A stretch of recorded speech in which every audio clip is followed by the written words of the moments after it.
काव्या एक ऐसी लड़की जिसके चेहरे पे हमेशा मुस्कान रहती थी। सबको लगता था उसे कभी कुछ चुभता ही नहीं है, जैसे हर प्रॉब्लम उसे छू के चली जाती हो। सबको ऐसा लगता था। सब सोचते थे कि उसे कभी कोई तकलीफ नहीं होती, लेकिन किसी को ये नहीं पता था कि काव्या हर रात एक डायरी लिखती है।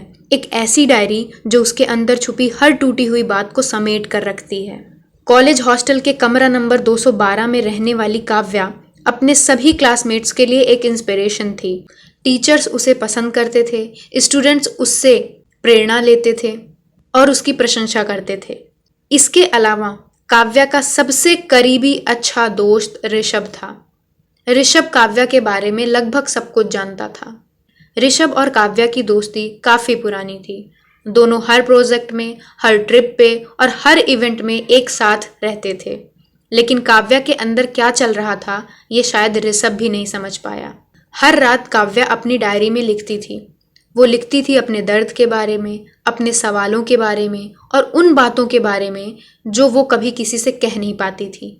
वो चाहती थी कि कोई उसके लिखे लफ्ज़ों को समझे, पर वो बोलती नहीं थी। उसके लिए लिखना बोलने से ज़्यादा आसान था। एक रात काव्या ने अपनी डायरी में लिखा, सब मुझे स्ट्रांग समझते हैं, पर कोई ये नहीं जानता कि मैं अंदर से कितना टूटी हुई हूँ। हर एक दिन एक नया चेहरा पहन के जीती हूँ। शायद मैं खुद को भी नहीं समझ पाती अब। ऋषभ उसका सबसे अच्छा दोस्त था, लेकिन कभी उसने काव्या से सच में नहीं पूछा कि तू ठीक तो है ना। वो सोचता था कि काव्या सब कुछ हैंडल कर लेगी और उसे कोई ऐसी प्रॉब्लम नहीं है जो वो मुझे बता ना पाए। लेकिन शायद काव्या सिर्फ दिखावा करती थी। फाइनल सेमेस्टर चल रहा था। काव्या का सिलेक्शन एक टॉप एमबीए कॉलेज में हो गया था। सब खुश थे। ऋषभ भी काव्या के लिए बहुत ज़्यादा खुश था। लेकिन उस रात जब हॉस्टल के कॉरिडोर में सब रोने लगे, तब सब कुछ बदल गया। जब रूम नंबर 212 के बाहर खड़ी एम्बुलेंस पर कोई डेड बॉडी रखी जाने लगी, तब ऋषभ का दिल दहल गया। काव्या चली गई, खुद से दूर, दुनिया से दूर और ऋषभ से भी दूर जा चुकी थी, क्योंकि काव्या अपने दर्द से हार चुकी थी।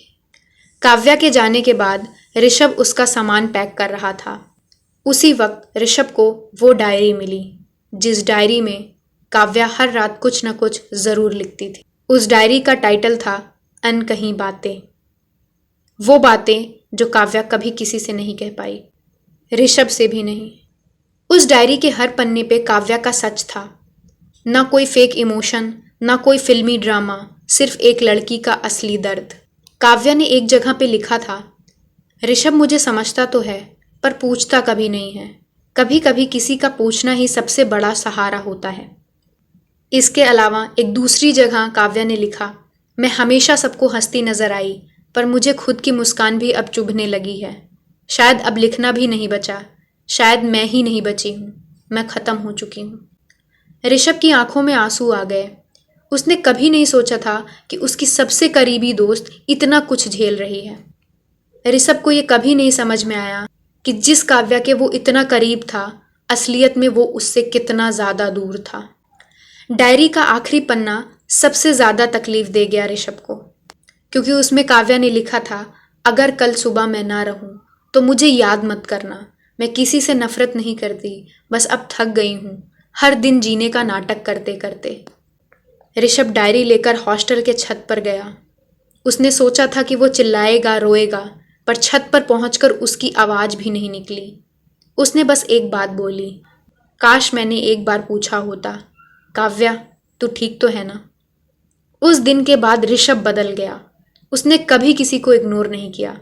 जब भी उसके कोई करीब आता था जो खामोश हो, चुप हो या ज़्यादा मुस्कुराता हो, ऋषभ उससे एक ही सवाल पूछता था, दिल से पूछ रहा हूँ, तू ठीक तो है ना।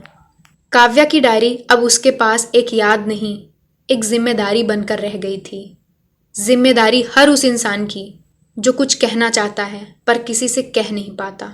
ऋषभ इस बात को बहुत अच्छे से समझ चुका था, इसलिए अब अपने जीवन में आने वाले हर एक इंसान का वो ध्यान रखता था कि कहीं वो अंदर ही अंदर घुट तो नहीं रहा है, कहीं वो कोई ऐसी बात तो नहीं छुपा रहा है जो उसे अंदर ही अंदर खा रही हो। काव्या के जाने के बाद ऋषभ पूरी तरीके से बदल चुका था। क्या तुम्हारे आसपास भी कोई काव्या जैसा है? क्या तुमने कभी किसी की खामोशी में दर्द महसूस किया है? अगर हाँ, तो उसकी मदद करो।